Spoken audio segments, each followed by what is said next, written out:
šiandien yra gruodžio 15. Pas mumis dar šiek tiek yra biški sniego. Taip atrodo posėlis. Įsimiau kastuvą. Pasižiūrėsiu, kaip atrodo žemė.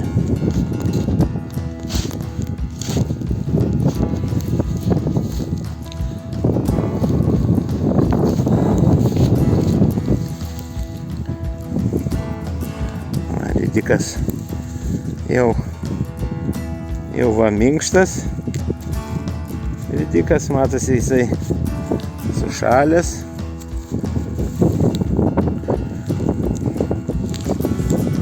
O žemė, turiu pasakyti, nesušalus. Nu, galvo tas va yra sluoksniuks. Va toks va atsiskyrė.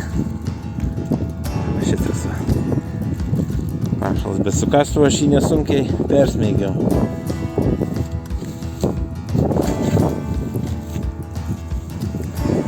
Kišim atgal tą runkelį. Tai va, tokia situacija. Tai va, tie ridikai yra jau pašalę, tai va, skaityk pavasarį, iki pavasarį jie supus. Čia šakniniai ridikai. Nu, paliks kas čia yra kviečių, iš žeminių yra kviečių pabiros ir rugiai. Ir rugiai yra čionais. Tai va. O visa kita turėtų sunykti. Tai va, pavasarį apdirbsim su glifosatu ir pasėsim pupas. Bent jau tokie planai mano yra.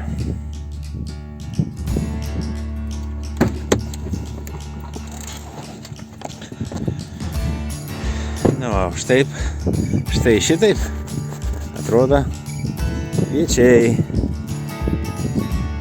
Sniego biški yra pas mumis. Čia yra etana. Etana sėta tiesiai į rapsą.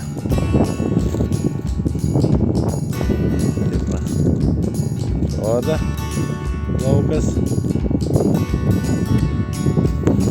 Pasiimsiu kastuvą. Bandysim iškasti. Ten va toliau atrodo yra rapsas. Dabar rapsas, kai lapus nuleido, tai ražienos visus į viršų iškilo. Tai atrodo iš viso, kad ten jo nėra. Gerai. Dabar jeigu taip atidžiai pasižiūrėjęs, tai va matosi, kur 20 tarpelis, tai dar trupučiuką trūksta, o kur 16 tarpelis, tai va, pilnai susiglaudė. Čia vat matosi. Štai, čia yra 20, čia yra 16, čia 20. Pabandykim, su viena ranka pabandysiu iškasti kažkokį tai. O, šitą molkę. Biški pašalo daugiau yra.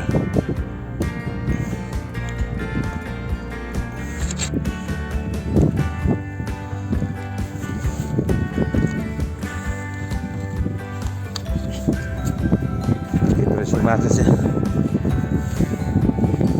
Šaknis va. Jeigu jau taip pasižiūrėjus, čia va yra apie 10 cm. Tai va, kviečių šaknis jau iki kiek atėję. Gražiai.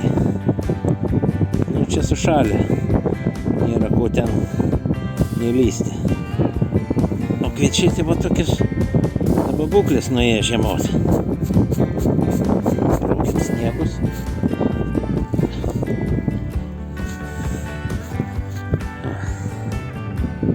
Tokie kviečiai nuėję žiemoti. Čia yra etana. Skrumėja be proto daug. Nors aš sėjau 3 milijonus,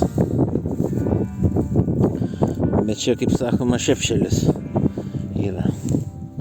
Nu, augalinės liekanos ties viršums, bet viskas sušalė. Tai va. Aišku, gruodžio mėnesį nėra ko čia kapstytis po tos laukus ir ieškoti, kaip sakoma, sliekų lauke. Bet va jau apie 10 cm yra pašalę. Ta prasme, žemė sušalus. Apie 10 cm yra. Nors šitų šalčių didelių nebuvo. Atrodo, maksimaliai buvo 6 laipsniai šalčio.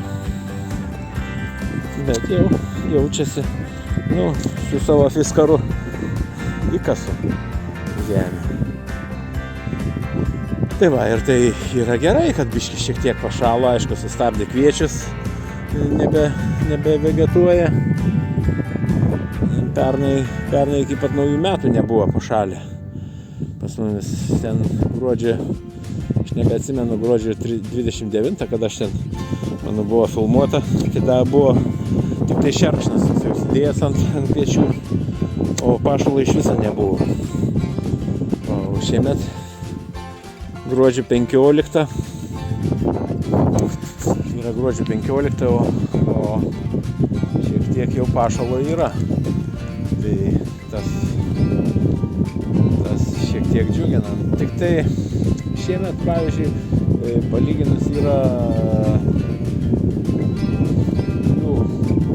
sakyčiau, dar mažiau šiemet yra kritulių negu praeitais metais, nes paprasčiausiai pagal griovius, kiek grioviuose yra vandens, turiu pasakyti, kad yra tikrai mažai. Tai va. Tokia situacija gali būti, jeigu sniego nebus, kritulių per žiemą, tai turiu pasakyti, kad gali būti problema kitais metais. Tai va. Tokia trumpa apžvalgėlę padariau. Galiu dar paeiti iki rapsą pasižiūrėti. Aišku, aš juo nekasiu, nes ten irgi taip pat bus. Ja. Tokia. Na, trupučiuką griovy matosi yra vandens šiek tiek. Bet šiaip tai vandens tikrai nedaug yra. Kritulių, kadangi šiemet irgi paskupėjo rudenį.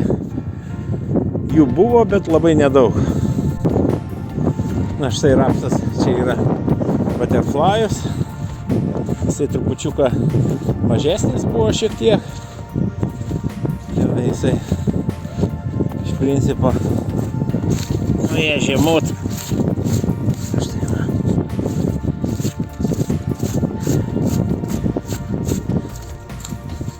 Toksai va. Nežinau, nenoriu aš jau dabar rauti dėl to, kad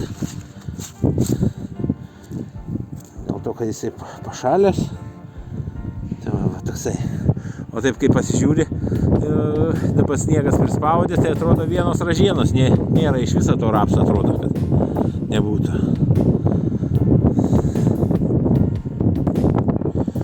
Čia štai hibridinis rapsas Fencer šitoj vietoj. Jis trupučiuką didesnis nuėjo žiemot, nors čia atrausiau ne ką didesnį. Bet taip, ta prasme, kūgelis tikrai nėra ištysęs. Ir taip pat va irgi nesimato ražienos. Ta prasme, ražienos yra išlindę. Čia šitą vietą, ko gero, gali būti, kad pelių pagraužta, bet dabar mes jau nesimatom pelių, dėl to, kad jis ir vaikšto taip po sniego, mes nepamatysim jų. Nors aš prieš užsningant perėjau, žiūrėjau, tai lygtais judėjimo nesimatė. Mano tas vadinasi nuodų padėliojimas šiek tiek padėjo. Taip atrodo gruodžio 15. Tiek ten norėjau parodyti. Iki sekančio susimatymo. Pažiūrėsim kaip toliau orai klostysis. Ką mums gamta iškrės kokį.